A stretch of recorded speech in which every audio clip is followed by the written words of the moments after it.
So, good afternoon, ladies and gentlemen. My name is Vincent Nestler. I'll be your host for the next 50 minutes, along with several other instructors that are here with us. We have Christopher Simpson, we have Paul Morris, Jans Makey,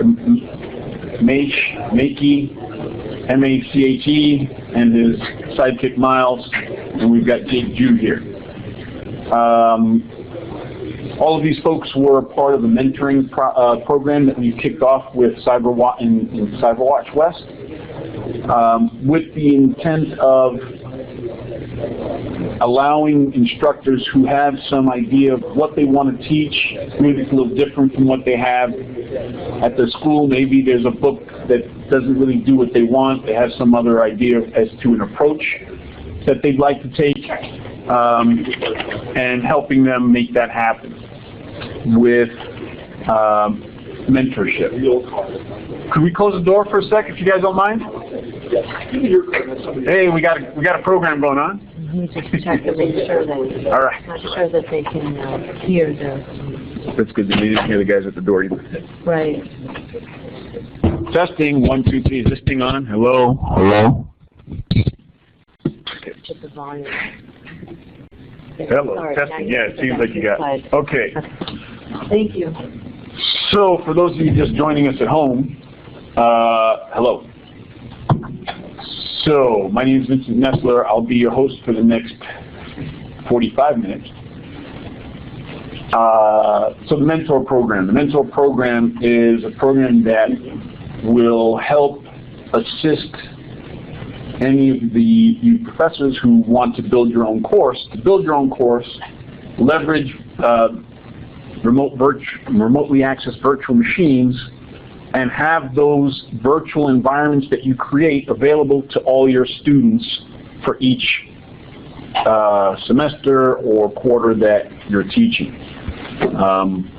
So let's talk a little bit about this. In fact, before I take you out of this. yeah, it's okay. I gotta go back in. All right. So before I move on too far too fast, of the people who are here for this workshop, what is it that you hope to get out of the workshop? The group is small enough that I think I can ask this and we can kind of jazz it up a little bit so that I make sure that we speak to your interests. Right? So what exactly are you hoping to get out of this workshop? Yes? So, I'm looking for materials for my kids. Okay. And I'm kind of not very have a clear sense about how the mutilate. Yeah, mutilate is fine. There was raise right. And miss. Okay. I was unclear about how much of this is about developing course materials, right, and how much of this is about marketing those venues. Okay. Or doing things. Okay. Anybody else along those lines? Anybody have similar or different ideas or notions? Could you repeat? I will. I want to make sure I kind of distill what the interests are. Okay. Anyone else? Yeah. To look at what the capabilities are of the rave environment. Okay. Capabilities of the rave environment. Okay. So first, not hawking anything, not marketing anything. There are different approaches to teaching, and there's some stuff that we have available. So the question was, for those of you at home, I'm looking at this mic like everybody's right there. So the question was basically, you know, we're looking for materials so that we could teach some classes. We're trying to figure out what this rave thing is. What's the marketing scheme on that? What's going on there? What does it cost? What's the involvement? Basically that. Okay. So first, not hawking anything. There's rave infrastructure, which we'll talk about a little bit. That's a virtualized environment, NSF-funded project that's free for all of you to use, develop, and have your students use. I'll show you that. As far as materials, there are some materials that are more developed than others from this previous mentorship class that we've done. Anything that we have that's on the rave that you're interested in, that you see any of the people here, you're welcome, you can have access to. So this first session, I'm going to talk to you a little bit about the mentoring program, how you can become a mentee, I guess is the receiving end of the mentor, and how even if you don't want to be mentored, you can use some of the stuff that's been developed already. So that's going to be the intent, since that's kind of the direction we were going anyway, but I want to make sure that I can accommodate people's specific interests. Okay. The mentoring program helps people create their materials, right? So, and then once you create it, it's available for other people who may want it. Yes, that's me, the pirate there. I like to dress up on occasion for the classes, depending on what the subject matter is. So my background is in instructional design, so I kind of have a spin and an interest in making sure that when we design the course materials, we take certain instructional design practices into consideration. I also wrote the lab manual for the Principles of Computer Security, which we also have virtual machines for. I'm not trying to hawk the book, right? So, you know, if you wanted to use the book, we have machines already made. You don't even have to use the book. You can just use the machines. But we'll get to that. Okay.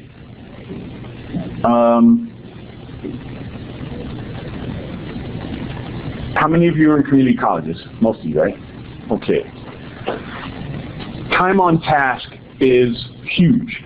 When students come to a community college, they've got 2 years to become marketable to an industry with some kind of skill that somebody's going to actually want to pay them for. Often they come to us and they know nothing when they come to us, but by 2 years they have to know enough. If the only thing they get in your an educational institution is what they get in the classroom, they're not going to be worth very much. They have to have time on task well beyond your interaction with them. So virtualization allows us to push out virtual machines, virtual environments that are available 24/7. The mentoring program is helping you all figure out how you can use remote virtualization. You can create environments that students can have full-time access to. Okay. In the mentoring process, we talk about some of the different challenges that we have, like the various zones of proximal development, right? So different students are at different levels of ability. They come in. Some students are physical therapists. Some people are working for the FBI. I literally have this, and I'm sure you have similar problems or challenges as well. We talk a little bit about that, and we talk about the backward design model. Backward design model starts with the ends in mind, kind of like Stephen Covey. Any Stephen Covey fans? Right? Start with the ends in mind. 7 Habits of Highly Effective Instructors.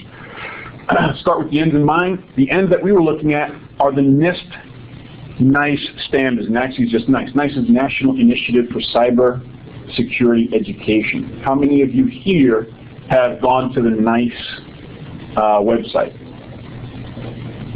Okay. If you're not aware of it, we'll take a look. We'll go.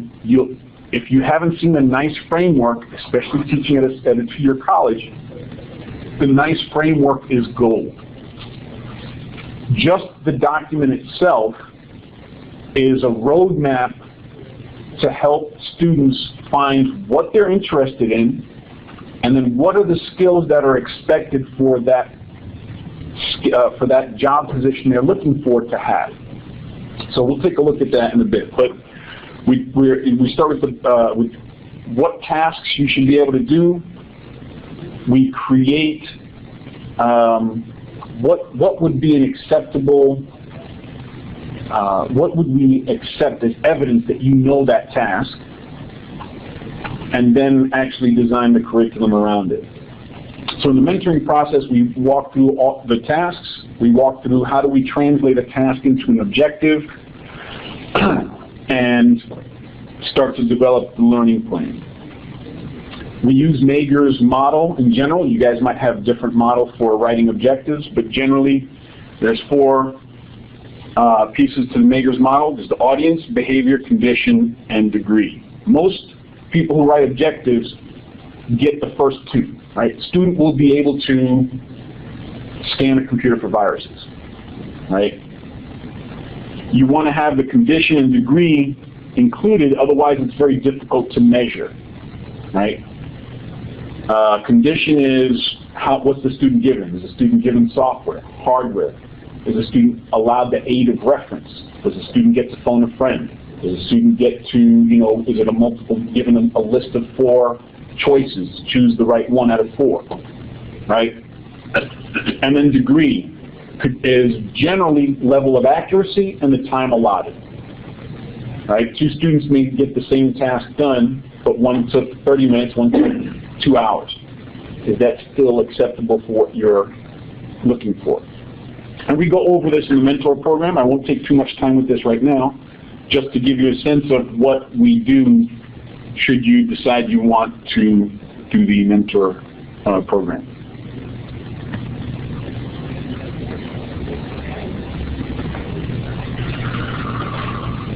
So RAVE. The RAVE is a remotely accessed virtualized environment. It's an NSF-funded project.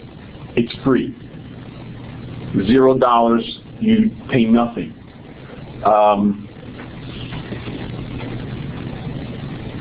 What the hook is if you do develop materials, whatever you put on the RAVE is available to anybody else who wants to use the RAVE. So that's kind of what we get back if you use it. The RAVE was originally based in the University of Alaska, Fairbanks, and West Point, and eventually grew out to about 10 or 11 nodes. This is an older map. So nodes are where there's huge chunks of hardware, Dell's 710s with 128 gig of RAM and a SAN and all that stuff. So these are all where the locations are. San Bernardino, where I'm at, is where one of the newer nodes have been recently placed.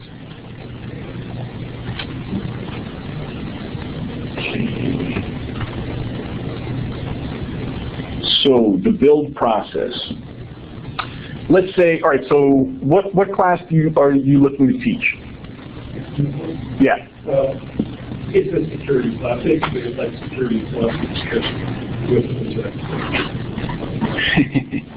oh, you don't see that. So security plus class, right? So you could list your objectives of what you want to teach. We would figure out, based on those objectives, what machines would you need to teach that, right? So student is going to install antivirus, student is going to set up a personal firewall, things like that, right? We make sure we figure out what those tasks are, and then we start to build those virtual machines to that spec, so that you could look at any one of those tasks and say, this network, this computer environment, they could do that. So part of the process is figuring out what you want to teach and then building the machines to that spec. Someone online also says Security Plus. Security Plus, oh, there's somebody online. 2 people are online. 2 people are listening, only cow. All right. What's the link? Somebody asked me how to get online. ccconfer.org, and then they go to the webinar, and then they can find this one. Okay, so so those of you at home, if you wanted to teach Security Plus, we've already got the machines for that. If you wanted to teach ethical hacking, we're building machines towards that. if you wanted to teach ethical hacking or Security Plus and you looked at the machines we had and you said, no, that's not how I want to do it, we'll give you virtual machines that you work with, build, and then you build, however you want it, it'll be custom to your design. All right, And the so. person online is asking, what about licensing? Great question. See, I'm getting better questions. You guys should be ashamed of yourselves. The guys online are asking better questions. You guys right here. You're right here. Licensing is a non-issue for Windows products, provided that your school is in Microsoft IT Academy, that you're part of the MSDNAA package. It's like $800 a year. Pretty much every school on the planet does it now that I know of. So if you're doing that, then I can build a machine that has Windows on it. I can push it out to your school. You can use it for educational purposes, right? You can't run a website or porn site from it or something like that and make money. Yeah. But that's a non-issue. That used to be an issue 2 or 3 years ago, but that, thank goodness, they came to their senses, and it's a non-issue now. So she says we have to talk. Yep, absolutely. All right, so let's take a look at some of the. Actually, before we take a look at the created labs, let me just show you the back end kind of the. Actually, I don't know if I can do that yet. I'm still moving up here. All right. So Mount Hood, let's get Mount Hood up here. So Mount Hood, Paul Morris and Wayne Machuca, they built their environment, and they're just going to, I'm going to let a few of the mentees, again, there's probably a better word for it, come up and talk to you all about 5 minutes each to show what they built. You can ask them questions after everybody's shown their stuff. For the next session, we have virtual machine. We have 5 copies of each set of machines that have been built by the professors here, and we'll put you guys in corners. So if you say, "Oh, I like what they did at Mount Hood," the Mount Hood corner will be here, and then you guys can get on and start playing on the machines. If you like what Chris Simpson did with forensics, you guys can start playing with the machines next session, the whole session right there, and so on. So take a look at what people are showing, and if any of these things look interesting to you, that's when you'll get to work with them. All right? Yeah? Can you give a general for the generic websites or where information.com? Yes, although it's not ready for prime time, but I'll tell you where to go. It's at www.rave-lab.com. Rave-lab.com. And then the person online said another vendor said that they couldn't use our MSDNAA licensing unless I hosted the equipment.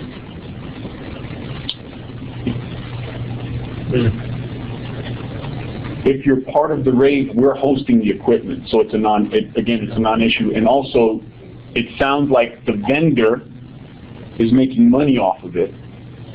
Therefore, the license agreement is different, right? He can't freely give you the software, even though you have the license on his equipment, because then he's making money right off it, right? We're nonprofit, so we're not really a vendor.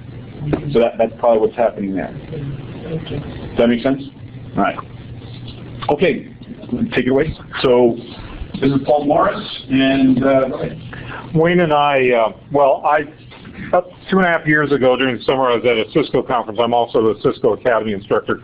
And they did a group that's here, the NDG group, did a little presentation on cybersecurity, and I was interested in that. I go, wow, this is kind of cool. Wonder if maybe we could start doing something in Mount Hood. So I got back and started talking to Wayne about it, and within 6 months we had crafted a cybersecurity and networking degree. And so we just got it started last year. This is our 2nd year of it. We're the only community college in the state that has a cybersecurity degree, and it's going great. It's going really, really well. But in the midst of that, we're thinking we're now members of CyberWatch West, So what are we going to do with that? How is that going to be helpful? And we're thinking, okay, now how do we leverage what we want to do with the lack of money that we have? And as anybody from our state would know, I don't know what it's like in any other state. So we had to deal with that, and then we got on to the class, the not the forensic class, the FTK class, and took that class, and that's coming up if you want to sign up for that through CyberWatch West. But and this plugs for CyberWatch West, I guess, because we have benefited. And getting into that class, just to learn about the FTK software package. But the main thing for us was, wow, here's a virtual environment that we're not experts at in any way whatsoever. Wayne or I would right away say, no, VMware, we haven't had classes, we don't know what we're really doing fully, and you're going to see that here in a little bit, but we sure are on the learning curve and learning all about it. So when we decided to build our Rave environment, we wanted to build it towards a ethical hacking class, the CEH version 7 certification test. That was our goal. Those were our objectives as we started putting this together. Now, we're not exactly where we would want to be. This will be the first, actually Wayne starts the class tomorrow morning. And so this will be the first kind of beta. Fortunately, we have a group of students that are so gung-ho and so pro us that they're very forgiving and all of that. So where are we going here? Okay, going down. This is what we built. This isn't exactly what we want in the end. I'll show you at the very end what we really would like to see. But this is what we built. Our main units are these 4 units right here. We have a Win 7 unit that's just kind of sitting there. Haven't really made full decision what we're going to do with that unit, but we're still using WinXP Service Pack 3. We've got a Linux box with Kali in it. Now, Kali is the new thing that's come along. And so one of the ways we're going to use it in our class is at the end, this is a 2-term. So we're a 3-term school, and so trimester. At the end of this term, winter term, in the last week, right before finals, we're going to say, hey, we're going to introduce you to Kali. 1 week, that's it. So I'm going to introduce you to Kali. Now over spring break, guess what you get to do? Learn about Kali. And there is a great tutorial site out there that takes you through and learning about Kali. And then when they come back, now show us what you'll learn. So I'm going to try and keep you guys just 5 minutes, otherwise we'll... Sorry about that. So, Metasploit, we've got that machine. We've got a Win server machine out there that we wanted to set up. Each one of these has kind of its own vulnerabilities set into it, exploitable. We're setting up email service, web services, FTP and such. So the Winbox, we're not using it right now, it's just defaulted, but using some internet, our Kali box will be our main attack box. This is what we would like to have. This is where we're moving and trying to create that. I'll tell you, Eric, who is a support guy, is primo. I really appreciate Eric a lot. He puts up with us a whole lot. This is what we're moving. Right now, everything is internal. It's an internal system, but you can play attack all you want. We want an external system with a firewall in between. We're right now an academy with Palo Alto Networks. They're just starting an academy system like Cisco. Palo Alto Networks, you might want to contact them and get on their list. It's been a good partnership so far, very accommodating. So that's what we are all about. Thank you, sir. Thank you. So that's Paul Morris at Mount Hood. And next is, so we're going to go to Evergreen / Lewis and Clark. They have a similar setup, although they do have a firewall in between, and they'll talk to you about that a little bit.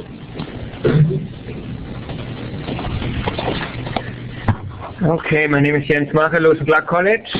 And I'm Miles Kevill. I'm a student at Lewis and Clark College. Richard Weiss from Evergreen State in Olympia, Washington, and unfortunately couldn't fly here yesterday. United bumped him. So we have taught from Vinny's default configuration using his lab books and liked it a lot. Now that we have the chance to go beyond it a little bit, this is our idea, and again, you can play with this at 4:30. And these X consists of 7 machines, and Miles, maybe you can pick one. Carly, maybe I say a sentence. You might have heard about Backtrack. If you went to DEF CON the last couple of years, your students went, people said, learn Backtrack, because that's pretty much a Unix machine with all the attack tools there, and pretty much Kali is the next generation of that. Yeah, so the way that our network is set up, we have 3 zones, and pfSense is a router that we're using to control interactions between these zones. So we have this internal network with 2 Windows boxes, a DMZ network with Metasploitable and an Ubuntu LAN server, and an external network with Kali and Cobalt Strike. And the idea is that you start on this external network on the Kali machine, and you have to get first from the DMZ, or first from the external to the DMZ, and then pivot and get from the DMZ to the internal network. Because the way that the routing is configured, you can't access the internal from the external network. And so we developed a scenario that takes advantage of this routing system that we have set up. So we have several ideas. It could be even a red team up here and the blue team are defending, seeing what's coming. And so we could also have a white team maybe sitting on this machine. But if you play with us in half an hour, we pretty much ask you to take over this machine, however skilled you are, or you can just watch us. And then once you own this, then you can go in here and grab the flags and be somewhat competitive. That's okay. Great. Thank you. And next is Chris. And are you going to? Yes. Are the PowerPoints posted any place yet, or Not yet, but they will, are they going to go up on MPICT site? wherever you tell me to post them. Okay.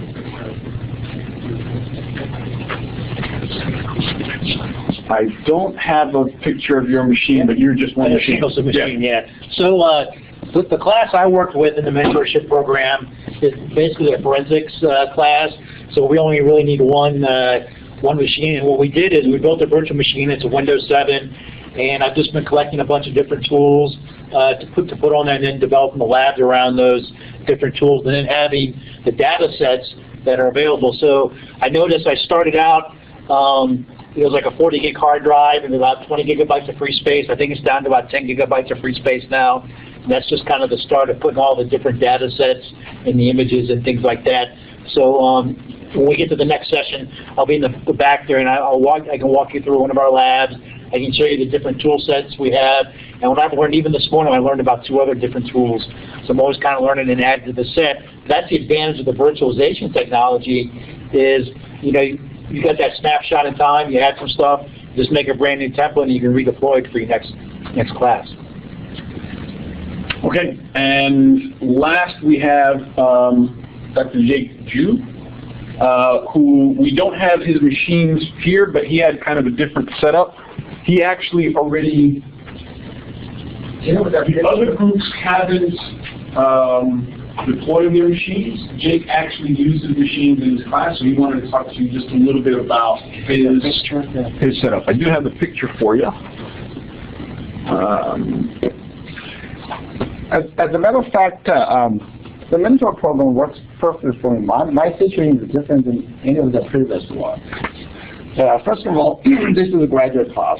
So I've taught this class a number of years at different environments. This year we decided to do a change since RAVE became available.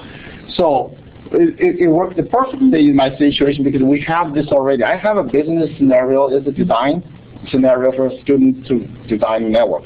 Over the years with the MBA students, there's so many challenges. Number one, the students are at different levels technically. So some people are technical, some people are non-technical at all, because with the MBA program, some come from non-business environment, non-technical environment, and like some from psychology, from different places, even English. So we actually, according to the scenario, design scenario we give out, this is the network setup. And along with that, we have requirements. So, going into the mentor program, it really helped us. We had me and I used a free assistant from one of the graduate students. He wants to get some credit out of that. So we examined the NICE framework. We pick up the operation and the maintenance module, and within that we build that. So for us, the reason I said that the virtual machine is not we can share. We do have several groups. So each one of these places is actually we have 6 groups. So we have this is the emanation of enterprise network. This is the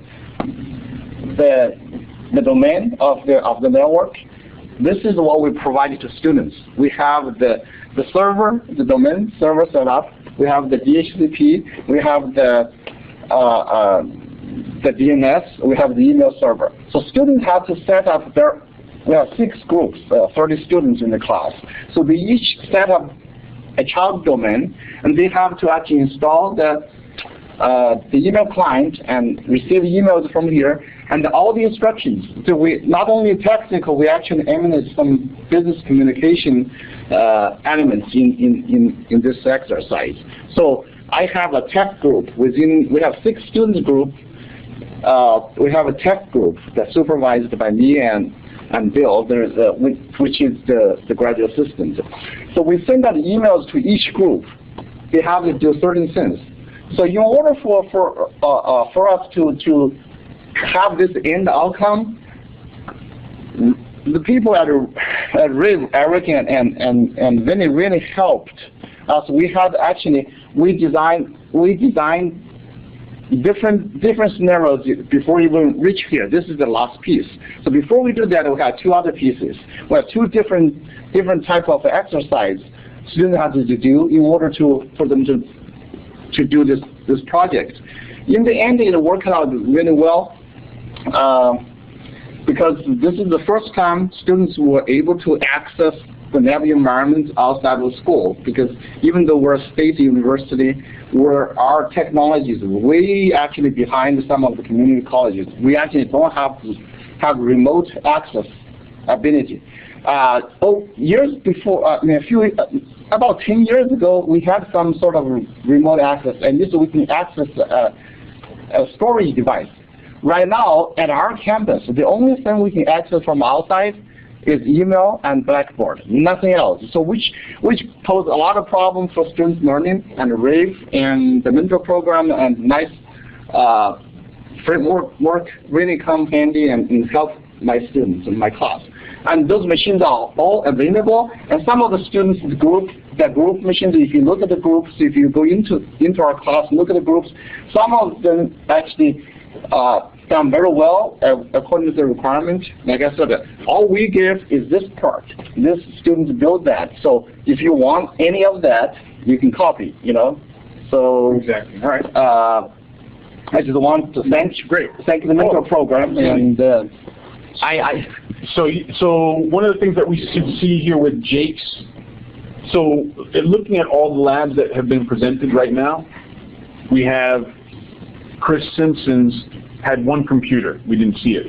He pushes out 1 computer to each student. With Mount Hood and Evergreen, each student gets a set of 5, 6, 7 machines. They work with all 7 machines. Each student individually works with all 7 machines. In Jake's class, he had 5. He had students in groups working with each other on a set of machines, and those set of machines had to interact nicely with all the other machines. The machines that that are at Mount Hood and Evergreen, those machines are in an isolated network, right? So they could do anything they want in there. Nobody sees it except each of those machines.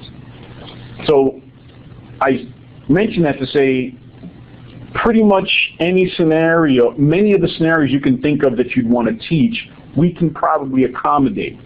You'll have to figure out what the scenario is that you want, and you'll have to think it through. And that's one of the things I think came out in the mentoring program. You don't realize how much thought has to go through when you're creating these environments until you're starting to create them. But yeah. How many virtual machines can you get allocated through this process? That's a hard question to answer. The question was, how many virtual machines can you get allocated for a class? It depends, right? So for example, the FTK machine requires at least 2 gig of memory to work properly. There's a 30 license limit on that, you know, depending on the size of the hard drive, blah, blah, you know, so it really depends. We can push out 30 of those machines at 2 gig apiece.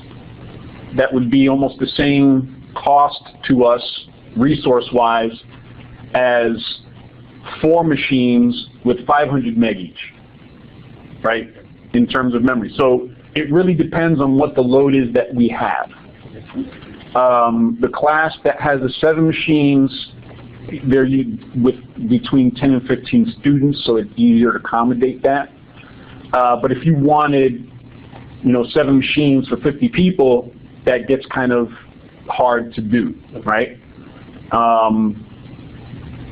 You know, when are they accessing? Are they all accessing at the same time? Usually that's not the case, but if you have 3 classes happening at the same time. So it's a resource management game. We haven't had a problem yet, for the most part, but so I can't give you a direct answer other than to say it really depends, and that's something that when you're building your environment, we'll have to have that discussion and say, you know, see what happens. And is the students' work saved from session to session, or does it go away? Great question. Is the students' work saved session to session? Since it's all in a virtualized environment, you have all the beauty and features available to a virtualized environment. That is, you could take snapshots.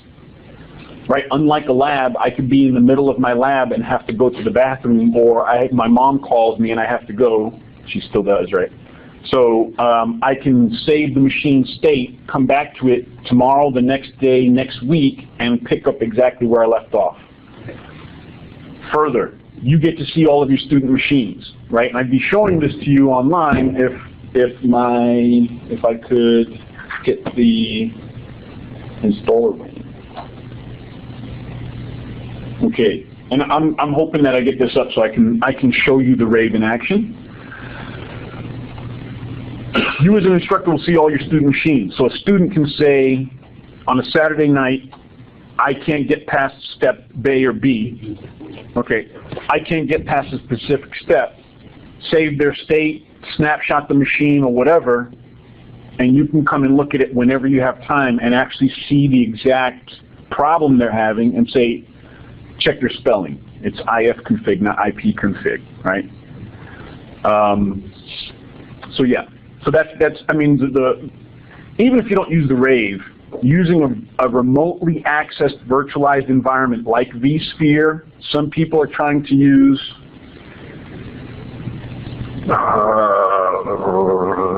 what's the Microsoft product? Hyper-V. I have a block because I've messed with it a little bit. It's not for me, but you might, you know, Hyper-V might be for you. Using that kind of technology is certainly the way to go, just because the time on task is so increased. Other questions? Yeah. The transferable course that you're kind of headed towards for the ICT, say like given to your program, right? I hate that you equate it to like a Security Plus, but is it like Security Plus plus maybe 2/3 more with contents like what these labs do, or I'm trying to get a feel for what you would expect for a transferable class going into your program. Can I help you? Yeah, what do you mean by transfer? You mean from a 2-year to 4-year? Okay, yeah.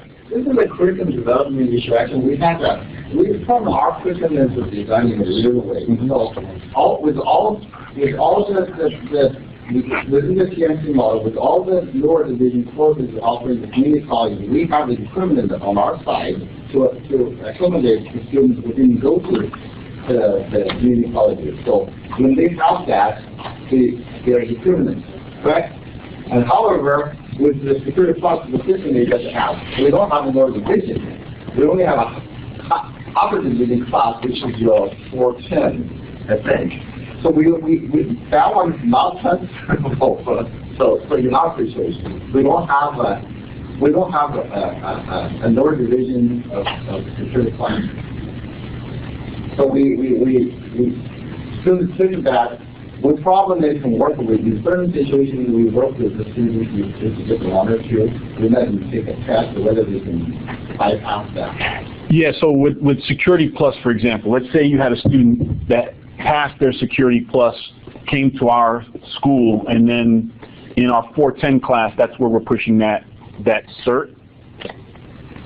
If they already have Security Plus in that class, I would have that student, and I already do it, those students would be going for the SSCP.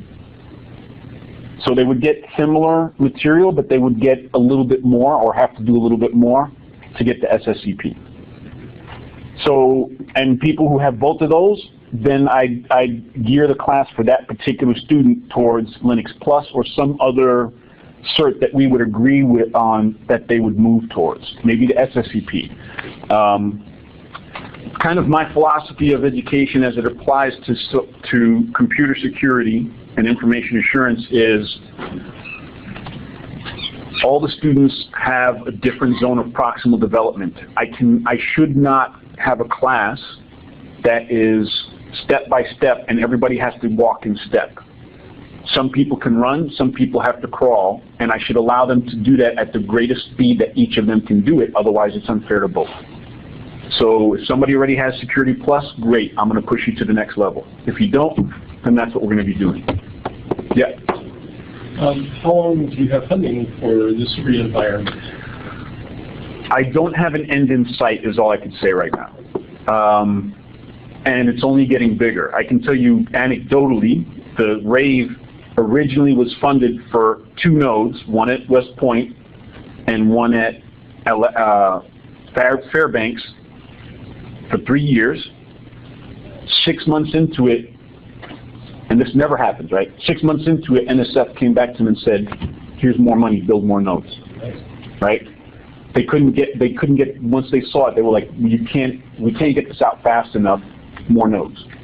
So part of it is we're having growing pains because, I mean, you saw on the map, we're up to about 9 or so nodes, and there's a lot of demand for it, and we're accommodating it as best as we can, and we have a new portal and blah, blah, blah. So, there is another question. Yes. She says don't interrupt, but she's asking if her students can remote into and use your Security Plus environment for a sandbox, or would she build the environment on your hardware, or would or could she have access to the VHDS and a blueprint to somehow create my own in a couple of weeks? Somebody's in a hurry. The answer is yes to the first 2. So, if you wanted, let's say you're teaching Security Plus, right? Probably the easiest thing that you could do in short order is we have, so the lab manual I wrote is for Security Plus specifically, right? And I'll pull the book out. I have a copy of it. And I promise you don't have to buy the book. You can just use the machines, right? We have those machines. We could push those out to you theoretically tomorrow. So if you had a class of 30 students and you wanted to use those machines, there's a form you fill out. We push them out to you. You get accounts for all the students, and it's that simple. Jans, you've been using the lab manual that way, so it's a piece of cake.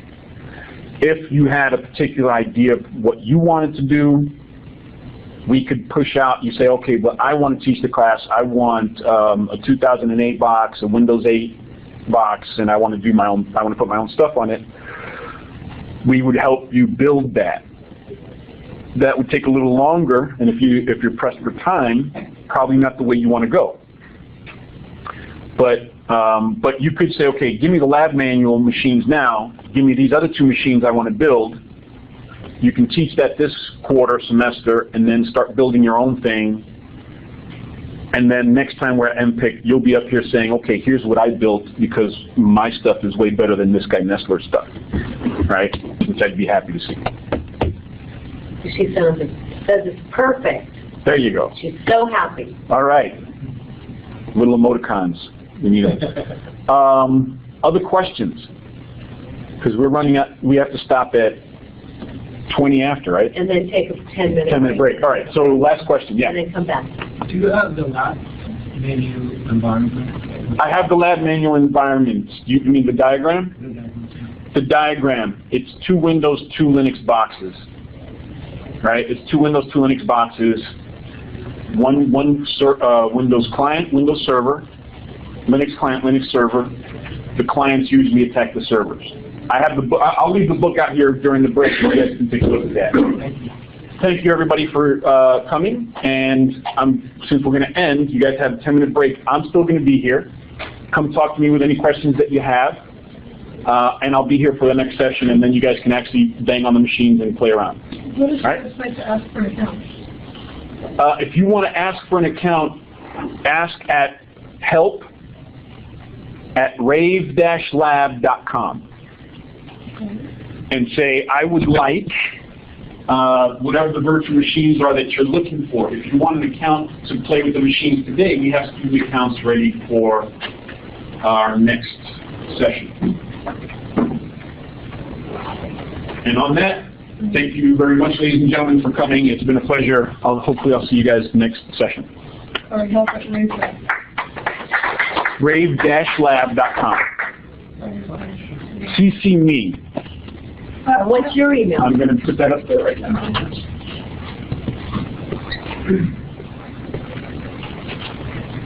While he's writing, since you're listening, we were talking last night, getting ready for this, and I mentioned something that I had found, and this is one of the beauties of this kind of operation. We share with each other. University of Massachusetts, a couple guys wrote a book called Networking, the Top-Down Approach. They have released to anybody who wants them 12 Wireshark labs. They're anywhere from 6 to 12 pages long, and they are very, very well done. So this is a copy of their front page. It's got their web page. You can download the Wireshark lab either as a PDF or as a doc, Word doc. And then they have a zip file with splash screens that they've taken just in case the students can't get Wireshark to work on their machines or their environment. So feel free to take one of those, one for everybody.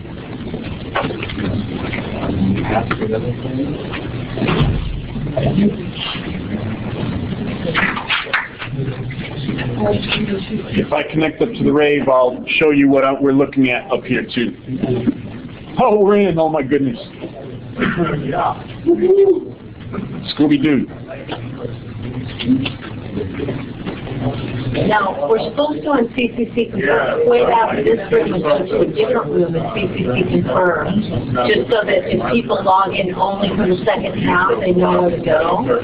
But we don't leave, we're in this room Yeah, I'm physically. talking about CCC confirm. That's fine, yeah, okay. So, but then that, we have to go through that whole hassle again. Okay. So maybe we'll just stay here this time. I can go put a note in the other one to go to 1:30. I think it's easier because we don't want these other people to have to click and come back and stuff. Okay, up to you. Let's just stay in. I'll play however you wish. So, ladies and gentlemen, if you have any questions about the Rave, since it's break time and it's kind of a small group, why don't you come up here and then I can show you stuff in a more intimate fashion. Yes. During the break? Exactly. Yes? On rave-lab.com, and I was trying to email the lab manager contact. Okay. And it kept bouncing. It doesn't like help@rave, I did that. rave-lab.com. I got that. But the one that's on the website, your only contact on your website?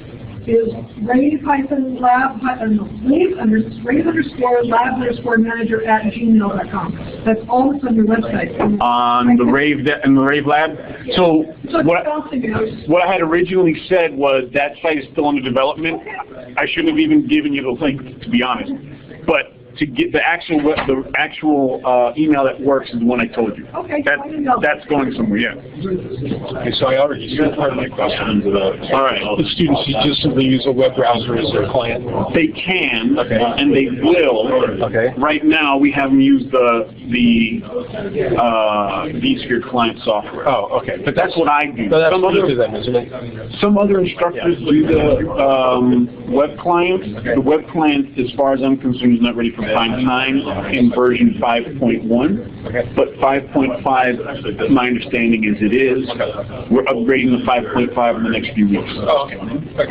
So eventually, so theoretically, but this client for the students is free also, isn't it? oh yeah, it's all free. It's all free. So the students would access it this way. I'm in the let me do this.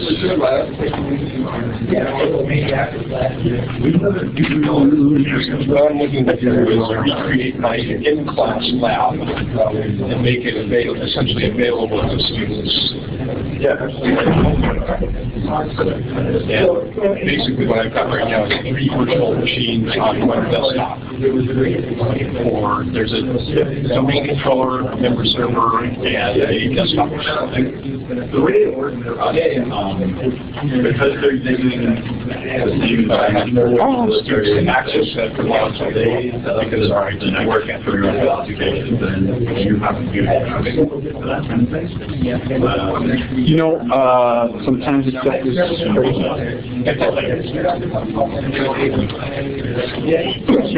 yes. Thank you.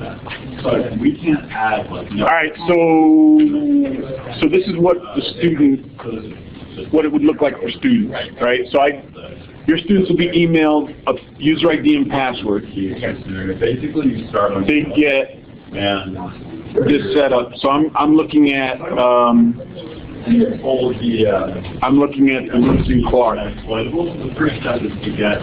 Those are the machines that they get, right? So they'd have those. So each student would get all 7 of these machines to work with. Okay. And so, for example, if I want to open up the Windows 7, actually, open up the already open. So do you simulate routers? The router is PFSense. That's a router. And then there's a virtual switch.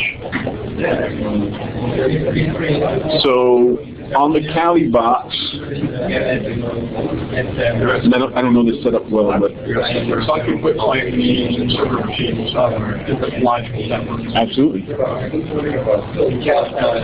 PFSense, I assume, is a Linux box that's running a router, or is it something else? Because I'm not familiar with PFSense. PFSense is a BSD-based router firewall that there's lots of documentation on it, so you could use it. I'm leaning towards Viata, and that's also available and has some good documentation and is rather Cisco-based in terms of look and feel, right? So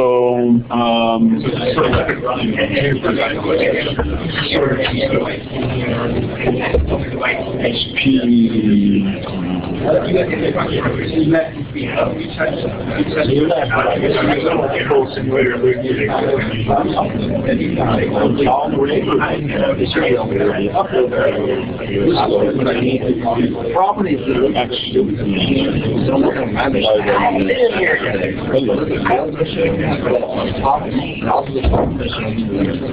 what they added. And you know what you're doing? yeah. All right. How'd it go? I don't know, it went well, I think. I'll say that. It went well? Good, good. And you have another session now, right? Yes. Okay, I'll stay at Oh, network is dying, that's why. the network in this room? I don't know. Somewhere between mine and Do you still need my dongle here, man, or you want me to take it now?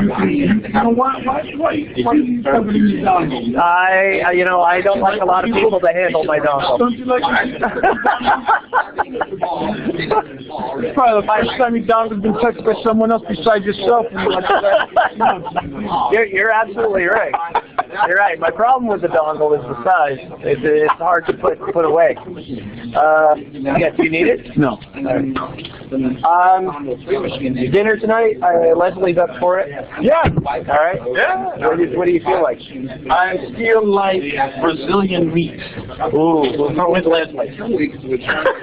Oh, that's right. She's vegetarian. She's not vegetarian. She's just not non-dairy. No, she's vegetarian. Oh, yeah? Vegetarian, yes. She's just not dairy. No. She's, I think she's vegan, actually. So 1 month. Huh, all right. Yeah. So that kills your Brazilian meat. You're welcome to go to the Brazilian meat. I'll just go out with Leslie and When are you going? I was thinking we chill out for just a little bit. I have to teach at 8. There's a place that's not too bad from here that has pumpkin ravioli. Okay. But that's Italian again. I know you've eaten Italian in like 3 days. Yeah, I'm honestly, the best thing for me, I would love an actual salad, like mad greens or something like that. I don't even know. I don't even know there's a mad greens out here. I'll pull up the menu, have you look at it, and see if that works. But yeah, no, we could find a place. I know we could find a place. It's like most everything that is vegetarian is, Middle East. Later, if you ever like to come back to Redlands and go by I got his daughter lives in Laguna Beach, so. Oh, well, that's nowhere near Redlands. Well, I'll tell you. You're leaving? How was your session? He did all right. He did all right. You did all right? You didn't panic? No, he had a beautiful Man. picture up on the screen. Amazing. Cool deal. Awesome. So no dinner tonight, huh? Different perspective. You don't want to go to dinner with us? I'm not going to Chinese food. No, I wouldn't go to Chinese I love food. to have the dinner with you guys, but I got a friend taking me out for something. Girlfriend? No. No?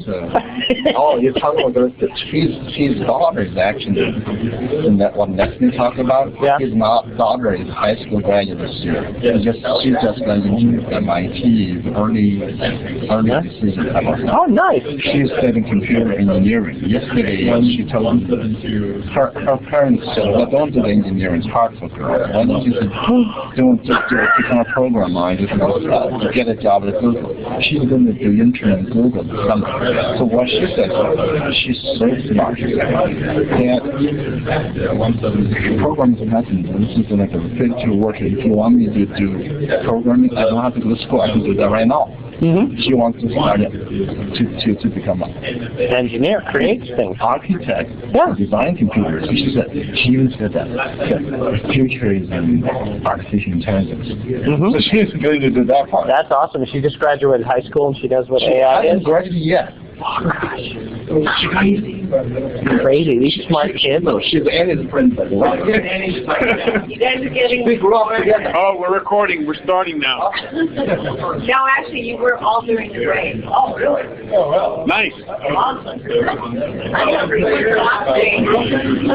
hope you weren't done. I'm sorry, I should have paused the recording, but it sounded like you were doing good stuff. I didn't say nothing but thing. Okay, so... Okay, should we come back together, everybody? I guess that's good. Yeah. I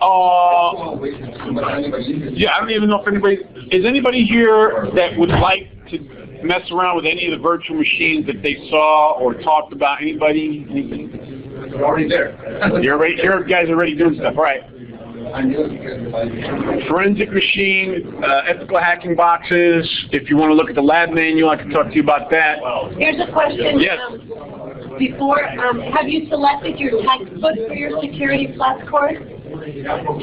So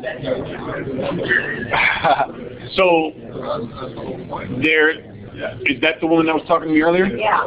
So tell her to look up Vincent Nestler and Principles of Computer Security. Okay. See you later.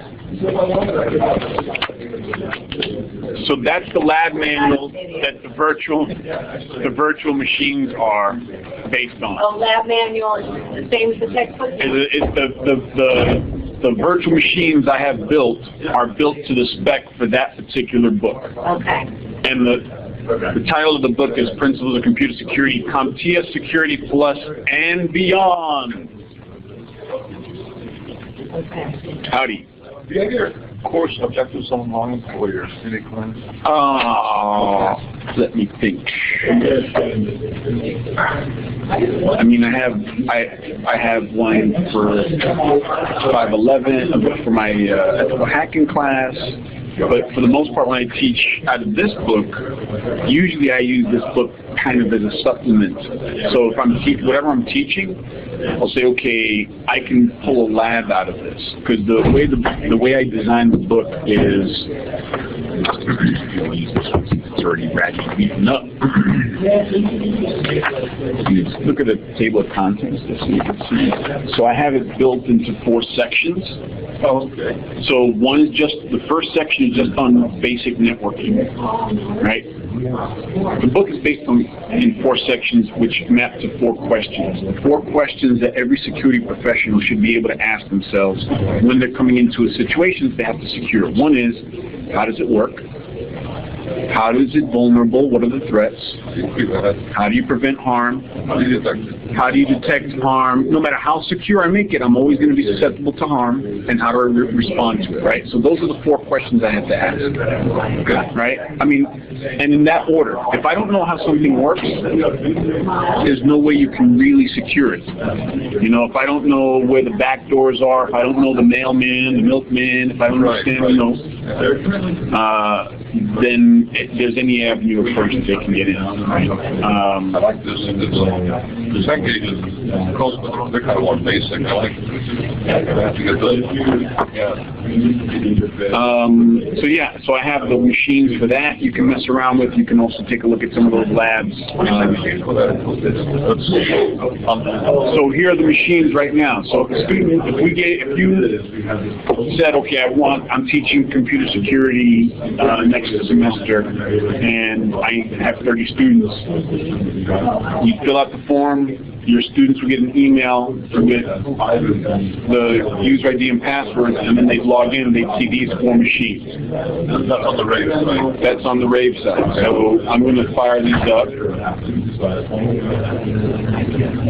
So these 4 machines boot up.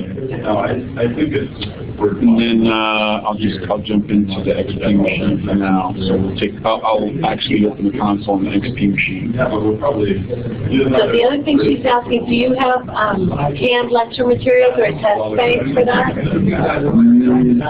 There is a really good instructor manual for the textbook that goes with the lab manual, right? So the lab manual is the supplemental manual to the textbook. The textbook has an instructor guide that's really well written because I wrote it. Oh, okay.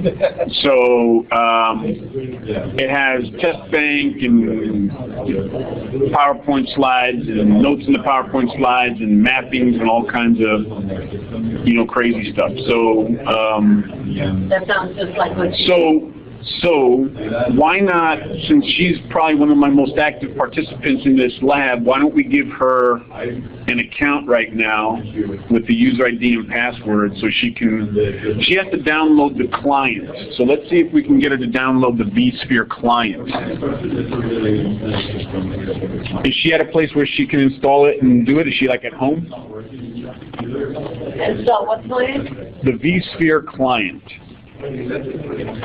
So she's going to go to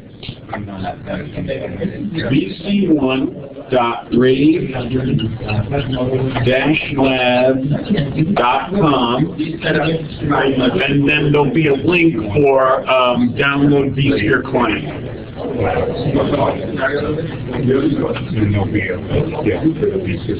So have her download that. If she can download and install that client, I will give her a user ID and password right now so she can access the 4 machines and see what we're doing. Yeah. In the process of developing our lab environment, the initial creation of the virtual machine, right? Do we just say, okay, here's the OSs that we want, and build us a machine that we can configure there, or one of we two, actually build the OS on that? one of two things. All right. So the question was, how does this build process work? Do you just give us machines, or do we build the machines? It depends, right? So we have a standard set of machines. So let's say you want Ubuntu, right? Let's say you want Ubuntu 13, right? Which I think is the unsupported brand new one, I guess, right?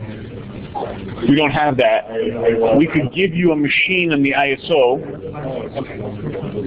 and then you would run through the install. And when you're done, we template it. If you look at,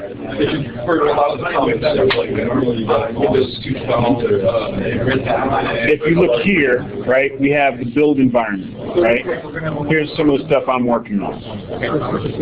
So the build environment, I get machines put there, or I start from scratch. I build it. Once it gets built to my taste or your taste, it goes in the templates area. So these are machines that are templated. There's a good example.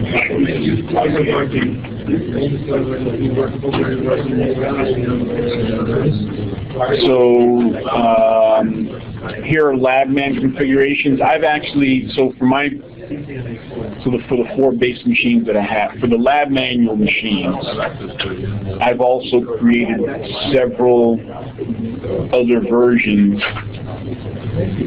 for when I'm teaching, so that, for example, I teach the class with one set. I will deploy another set the next week, which have completely different IP addresses, right, to mess with their head, right? Or I'll deploy another set the next week that have the services jacked up, and they have to figure it out. But to answer your question, we'll push out whatever we have. If we don't have it, we'll set it up so you can install it. Okay, so you basically give us a virtual machine, but with an ISO, and then you'll install it that way. Yeah. Our instances are all disconnected. When you say disconnected, what do you mean? They're grayed out, and it says disconnected in parentheses. And none of them can be accessed. I think you kill some of them off. Maybe that'll restart. Did you log out and log back in? Yeah, I just did. Because I'm on mine. I had that same problem with you guys. Yeah? You know what might be the problem? I wonder if we're running too many, is my thought. I wouldn't. Let me double check. I'll tell you in a second. I'm running 6 on all 5. So, all right. So here. Did she have a question? She's putting up another laptop, and both of these people want accounts, Trevor and Linda. But tell her to do the same thing. Have them installed, follow those steps, and I'll give them accounts.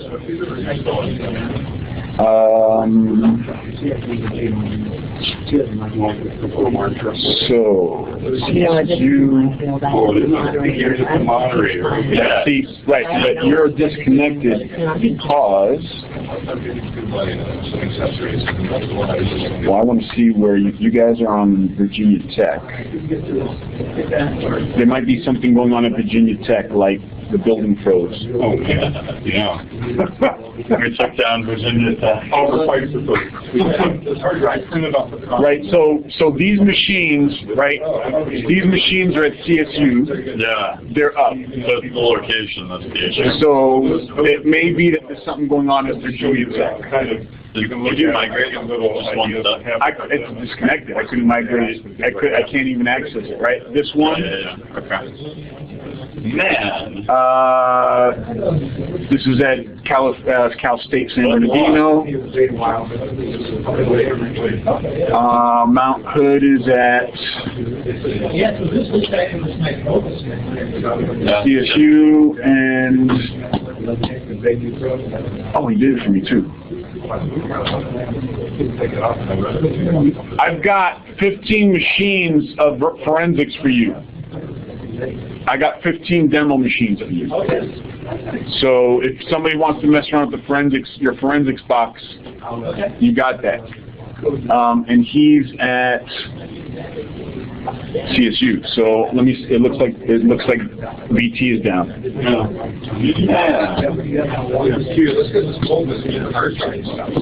No, right.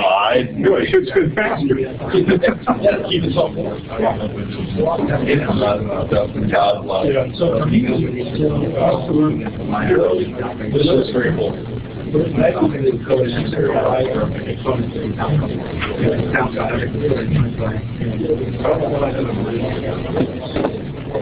it be reasonable to support a class size of 38 with each student? That's reasonable. We've done that and we can do that.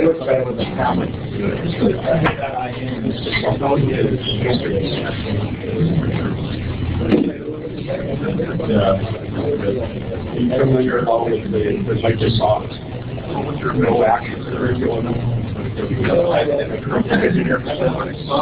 Yes. They have a Microsoft lab online environment.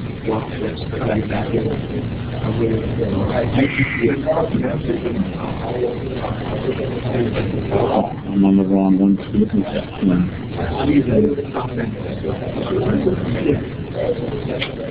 I actually tag in my class, so I promise to use this code here. And I get on board to be able to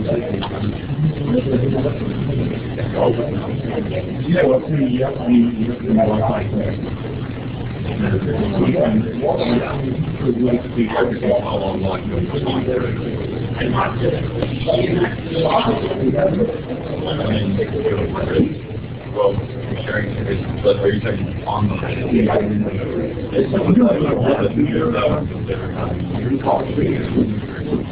you can do that when you're building?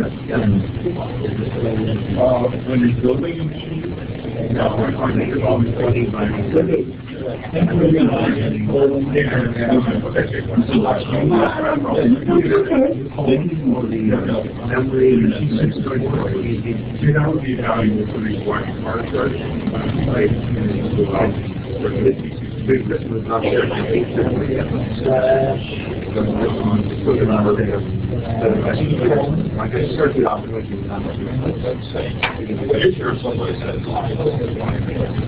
little ones. What happens these guys have? They have so they need to start to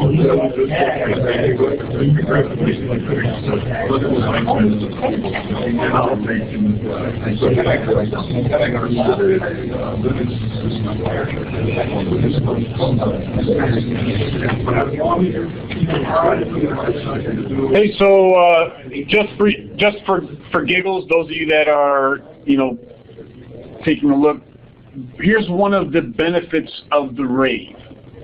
Okay, so right now Virginia Tech is offline, right? Why is that a benefit of the RAID? Because West Point is not, nor is San Bernardino or Colorado State, right? So because we're not located in just one location, we still have the ability to continue to work should there be something going on like... Say again? Not yet. Some of the machines are mirrored out, so we could theoretically redeploy stuff, but that's kind of in our plan. Are going to be going to internet too for speed?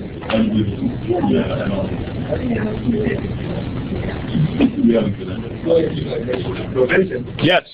Internet too for speed? The network? I don't know.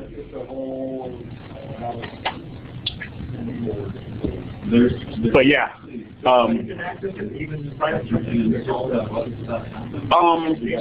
It's just for educational institutions.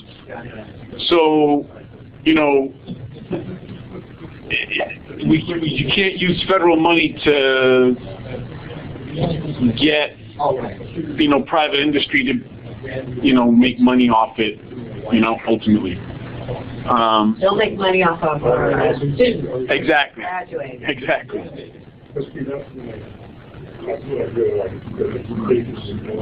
So we do have other machines, so it's not a problem.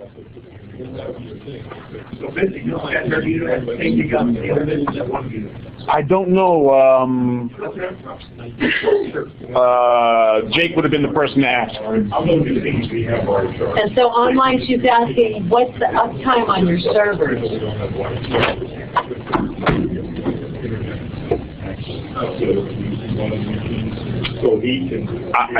I'd have to ask the admin. We go down for maintenance probably at least twice a year, and usually it's a day or two. If that, we'll go down also. I mean, like VT's down, but they've got the storm of the century going on on the East Coast, right? Do you know? So here's Jake. What was the question about somebody was asking, do you know what the bandwidth is out of the schools? Out of our school? Yeah.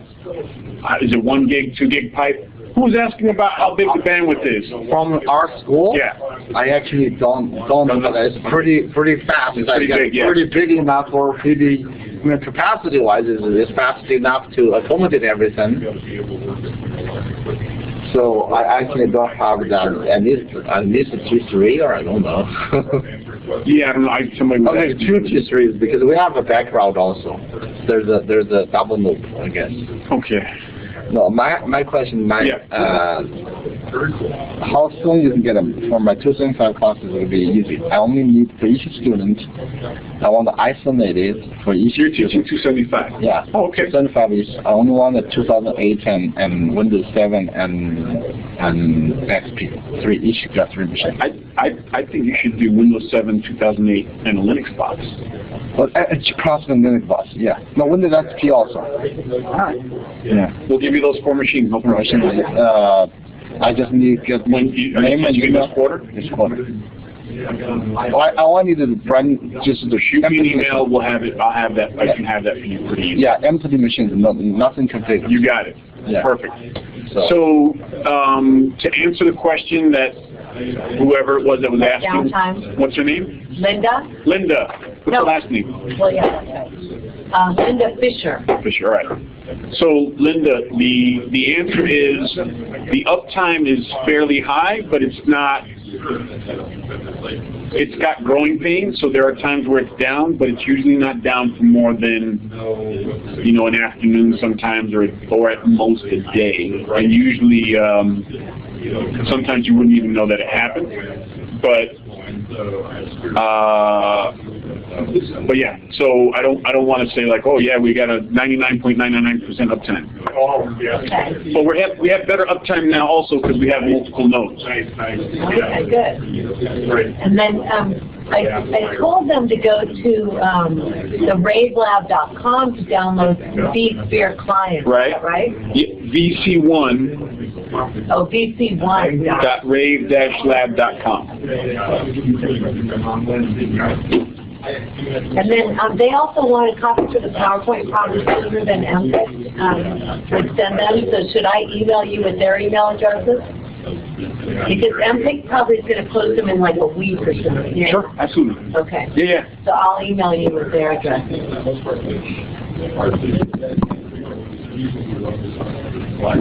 It has changed. How many years have you been with them? 14 years. They're from the first to now. It's just like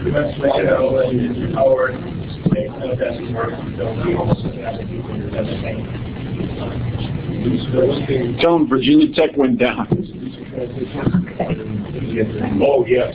I had, that's the problem when you're through here and you got students who last year were on this and now I've got to accommodate them with a degree catalog. How's it going? And now I'm having to bring back what I did previously. Wasn't it you that said I should go to the Forward and mesh them together because Imperial Health Spa?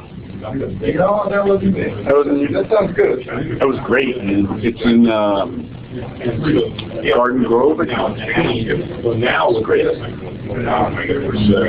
They literally take like sandpaper and scrub you down. I got to remember, I'm still being recorded here, so I can't. Oops. Never mind. Imperial Health Spa. This message brought to you by. So yeah, how's it going? Good.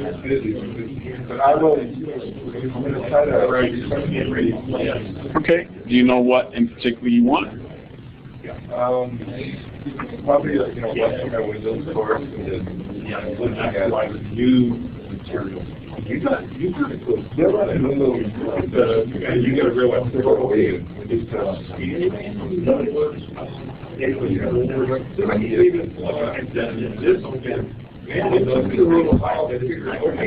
Yes. So you can use pfSense. I think you might be better off with Viata. Because Viata is more of a, it's still open source, but it's almost kind of like a commercial firewall, and they have lots of, Viata. You can either one. I mean, either one works. I mean, it depends on, pfSense is good, Viata is good. We're trying to get Palo Alto, their stuff on here. So yeah.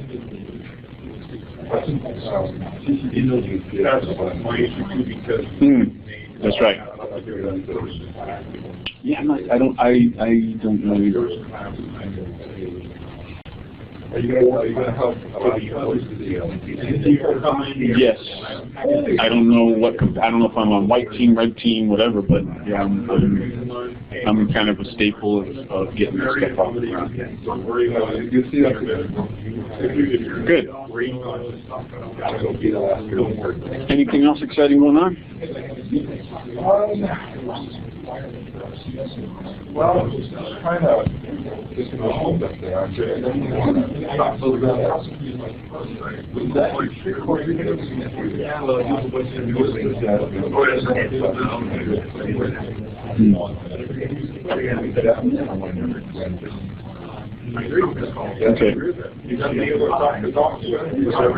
Okay. Okay. And I mean, yeah. Chris has a good machine to mess with if you were interested. The resource, I didn't go through it myself, but just on the face of it, looks really good on the Wireshark labs that he mentioned. Did you grab one of those? Yeah, those look pretty good to start also. My final has a large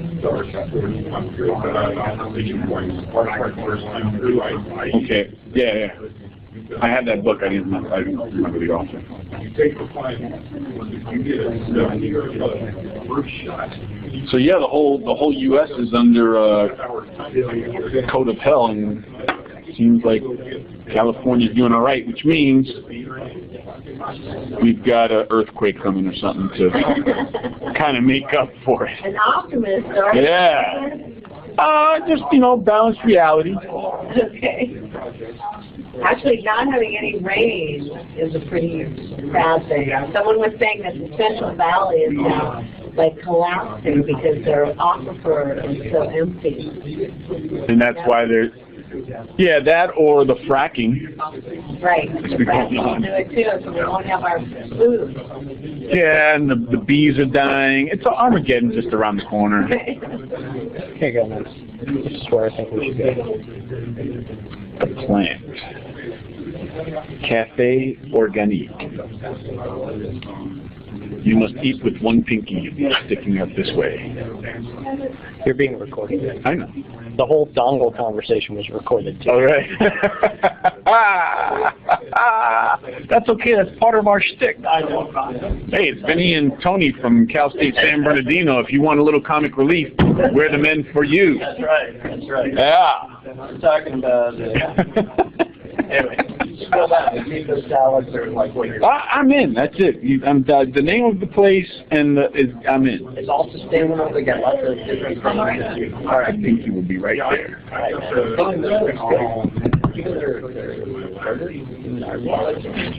I'm in. Okay, they're saying that their bandwidth is lacking, that they've got 343 megs to still download, and the session may be over by the time they download the vSphere client. Then they have to install it. All right, let me give you user IDs and passwords anyway. Okay. What do you say? They are going to use all of this, right? That's right. Is this Chris's fault? No, you hear BT went down. Yes. Yeah, Virginia Tech. Like the whole node went down. But it's probably because it's like Class time. no, I think it's because it's their weather. I think it's a weather issue. Table froze. No, I mean, you know, maybe they have a power outage or something because everybody's trying to keep warm. But yeah, BT went down. What about because I mean, everybody else is up. So everybody's like, one's in BT, one's in Virginia Tech, one's in Cal State, one's at CSU. And did Jans mess it all up? No, Jans is the one at BT. Oh, yeah. BT messed it up. That's what it is. Stop hacking the system. Do they do like the HADR VMware stuff that's available? So like one node goes down, it. I don't know if they're doing that right now. I think that when they do the upgrade, it loads down. Yeah. But yeah. How you doing otherwise? Everything's good. How was your panel? It wasn't as packed as I thought it would be. Okay. When I speak. Throngs. Yeah. Throngs and thongs. And like, wow. You know, what is he going to say next? Yes. It's exactly that. I often hear people say, oh my God, what's Tony going to say next? No way. What? Especially Dr. Mrs. Cole. All right, I'll tell, I think this is, I'll check to see how far it is, but it's down by the pier, so I think we're going to tag it. That sounds fabumo. Okay, so see those guys talking in the background there? There's talking in the background. All right, let's see. Lovely seafood, somebody tell us. Lovely seafood at the wharf. We have a vegetarian with us, and I've done nothing but eat craptastical, wonderful, delicious food for the last 2 weeks. So I need to pay penance and eat just a big salad. Hey, it's less than a little over a mile. You can walk to the wharf. Is that? Yeah. Thank you. Yeah. Appreciate the offer. Well, I told him a restaurant was around the corner. It was really 3 blocks. Excuse me, it was like 7 blocks. It's 3 blocks. Uphill. He hasn't shut up about it. Both ways. Walking walking to the wharf, I did that for lunch. Long because Chinese food is not my thing. But walking to the wharf, it was a little uphill, and then a little downhill, both ways. Yeah. We're just entertaining ourselves while we're watching paint dry. Aliotos. Spicy Sichuan food is a place literally like less than 2 blocks away. I've been waiting here for a whole week. I'd much rather be in the Bay Area. Yippee!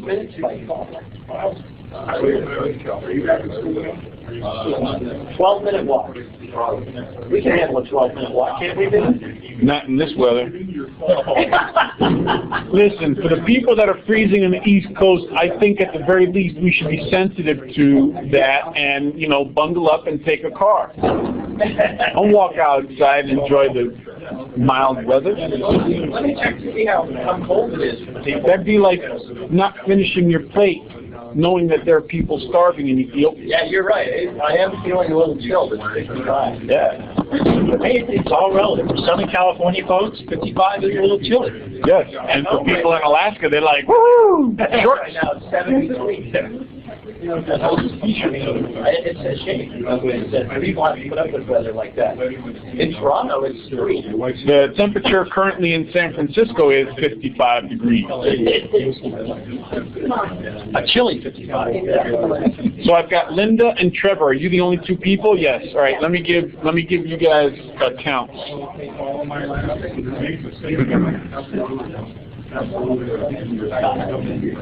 right, Benny, just give me a shout when you're back. You got it. Where are you going to be? I'm going to be at the hotel. All right. There's a reception here too. Yeah, that's it's a big booze up, and every time Dan Manson says Constitution, you have to take a drink.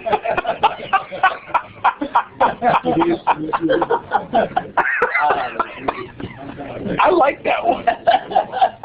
That's a good one.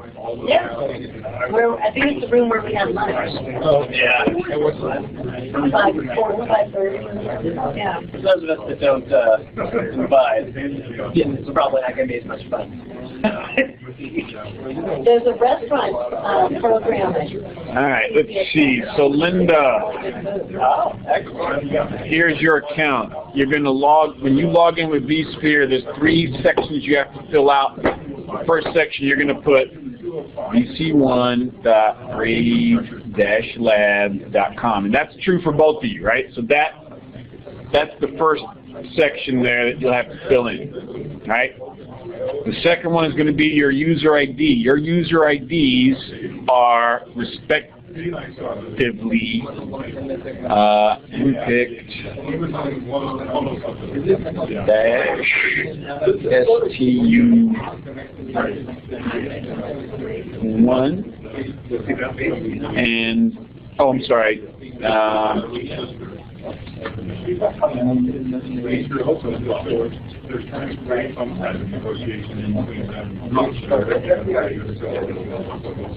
So you have to put the rave-lab / you have to pre-pen that because that's the domain in the authentication piece. So Linda, you will be number 1, and Trevor, you will be student 2. Both of you have a password of user1 pass1. That's right. All right. So you have another 15 minutes or so. Hopefully you can at least install and connect up. So this way, if you have any issue, I could help troubleshoot you real quick. But they can keep using those after. Yeah, these machines will be up for at least another couple of weeks, I'd imagine. And if you need, if you play with them enough to say, oh yes, I want to work with them, then you can just request an official set for you, your class, or whatever. We can take it from there. Yeah, it's quite safe. Say thank you. This is going to solve a huge problem for us. Absolutely. That's why we're here, and pass on the word. Whether it's CyberWatch West or the mentoring program, or just using the Rave. Great. Yeah. All right. Thank you very much. Have a good one. All right. Thanks. You too. Pleasure. Bye-bye. Elaine. Yeah. I should have known that from Seinfeld. Right. I even thought, oh, Elaine. They were on the other coast, New York. Do you teach here? No, I put Bill down the peninsula a bit. Okay. Where are you? What college are you at? San Bernardino. And is that, Inland Empire. but I know where it is, but what college is it? Does it have another name besides just Cal State San Bernardino. Oh, Cal State? Yeah. Okay. See, so your Cal State is I'm in a community college. Yeah. Yeah. And Linda's in Lake Arrowhead. That's actually near San Bernardino, isn't it? Which? Lake Arrowhead? Yeah. That's where she is. It's right up the hill. Oh, you're right up the hill. Or up the mountain, I guess, but. So you said there was a help address. help@rave-lab.com is where the emails go for help me. Oh. It's rave with an E.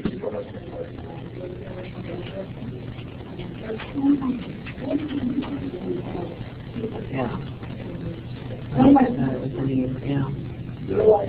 So yeah, this isn't my field. I teach computer science. So Okay. I don't know about virtual machines, Okay. security, and all that. Yeah, but see, well, so when you're teaching computer science, you're teaching programming and stuff, right? Yeah. So I mean,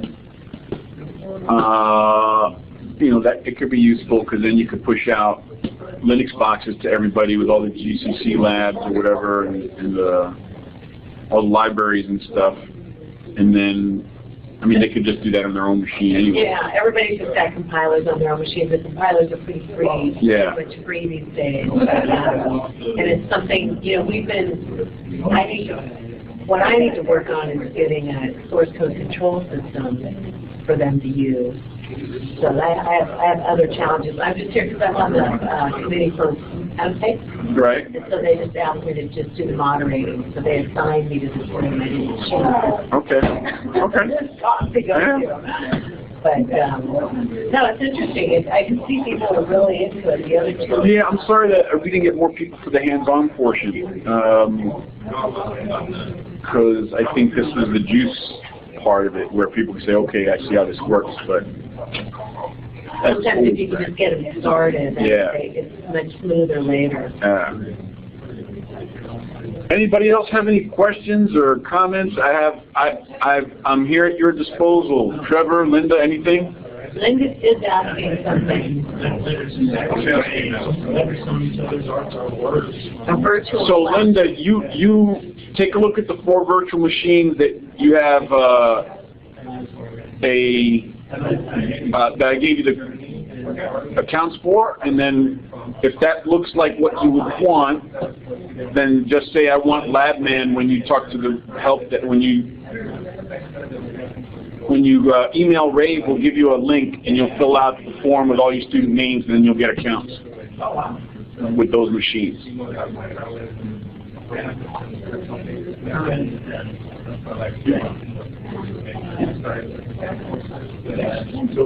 Yeah.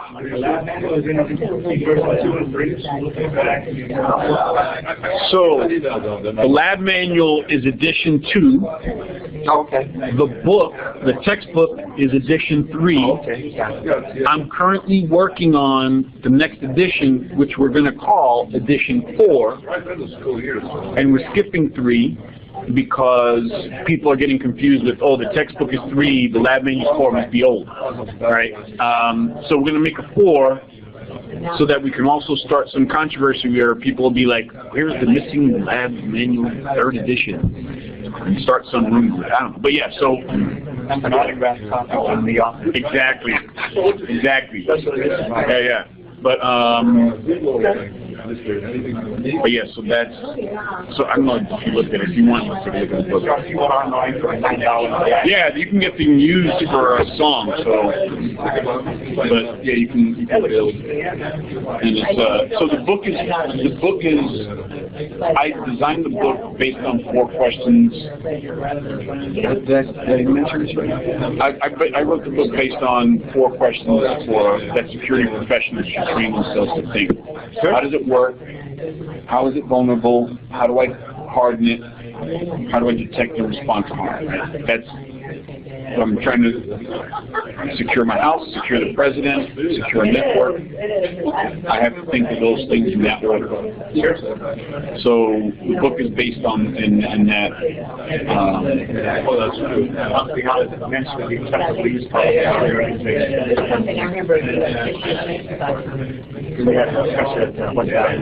Okay. Freedom of speech. Okay, here we go. We have to figure that out and integrate that. We can't block it on the website. Good. Don't. Right. Come on in, Percy. You get upgrade from Backtrack to Kali, right? Backtrack to Kali, 2008 server, and Windows 7 instead of but not 8. I'm not doing 8. Not going to do 2012. You know, for the most part, the lab manual is a principles of security. Okay. It's not like at the end you're an expert at securing anything. It's just like, okay, here's what incomplete mediation looks like. Here's what it looks like if you, here's what a Trojan looks like. Here's how you patch a machine, things like that. Port scan. Yeah. These ports are open. They don't need to be open. Those kinds of things. Right. What's going on there? Right. Take my money, please. ISBNs. Oh, sorry, I was. The ISBN for the lab manual is coming. Oh, yeah. It's cheap. It's cheap. Like $200. 1 second.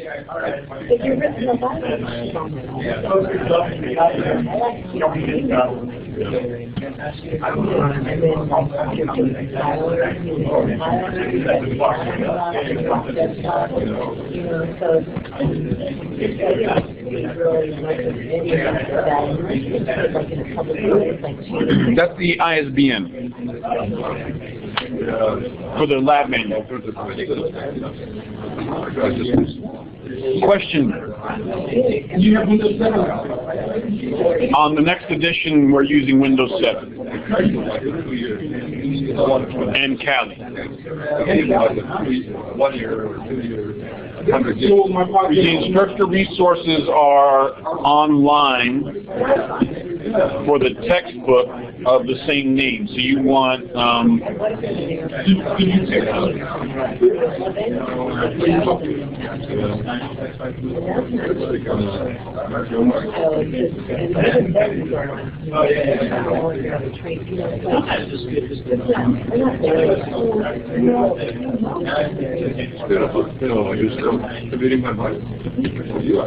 okay, so that's the textbook for the lab. That's the textbook that my lab manual was written in conjunction with. Although the lab manual stands alone, you don't have to use that textbook, but if you get access to that textbook, you'll get access to the teacher materials. You don't have to buy the textbook. You just call it McGraw-Hill and say, give me an account on their website, and then get to the teacher materials for that book. And then it's a PDF. And if you have any real problems getting that, reach out to me, and I can probably get you a copy. I have a copy of it somewhere in PDF.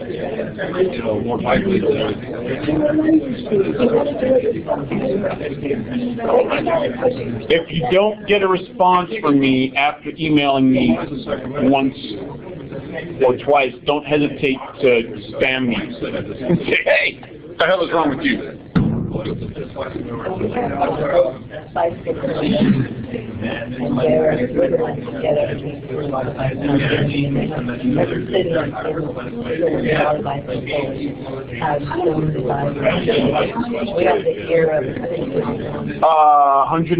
have a 180-day trial of it. I'm actually going to talk to him and ask for a new version because with the older version. But theoretically, your class isn't going to last more than 108 days anyway. So that's the absolutely. Yeah, I just got an email from him yesterday. So for the PRCCDC. So I'm going to see about, getting his stuff up to date. Right, my bike.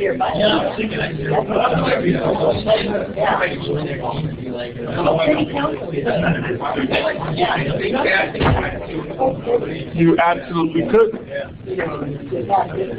You should. This is it on Netflix.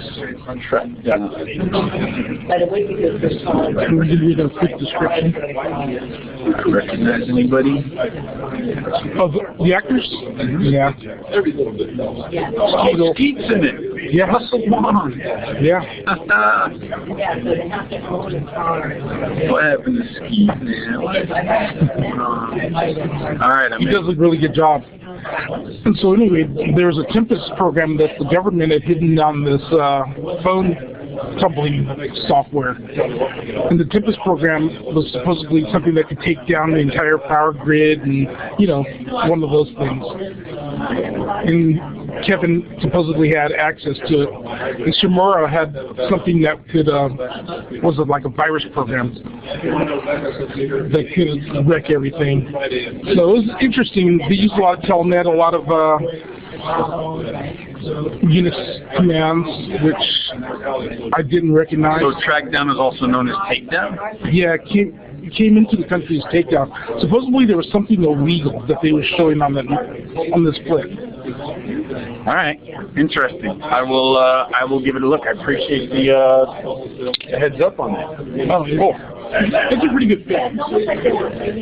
Just from what I know about hacking, it was a lot more accurate than Hackers 1. You saw Hackers 1 with actually I saw bits of it. Yeah, so this is more factual evidence, almost like a documentary, but not. It's not a lie. It's more of a movie. Right, and yeah, it's not a documentary, as one of the guys said. No, I'm troubleshooting some other people's. Okay, the rate labs. That's another one.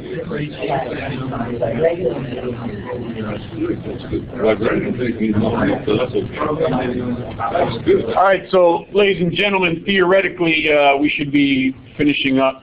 I don't know what's going on here. Yes, that's right. Yes. 5:20. Are there any questions, comments, complaints, moans, groans, itches, rashes, anything? There you go. Doc tips. All right. Thanks a lot, folks. I hope you found this useful.